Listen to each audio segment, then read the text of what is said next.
Chicken momo pan fried মোমোর recipe তো share করলাম, এবার বানাবো মোমোর চাটনি। অন্তরা আক্তার বলেছিল মোমোর চাটনির রেসিপিগুলো শেয়ার করতে, তাই আজ আমি রেড চাটনি আর গ্রিন চাটনি দুটোই বানাবো। রেড চাটনির জন্য মাঝারি মাপের একদম পাকা একটা টমেটো নিয়েছি আর নিয়েছি 5টা শুকনো লঙ্কা।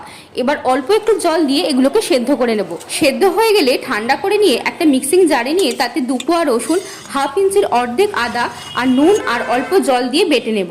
এবার কড়াতে 2 টেবিল চামচ সাদা তেল গরম করে পেস্টটা ঢেলে দিয়ে লো ফ্লেমে 7 থেকে 8 মিনিট ফুটিয়ে নেব।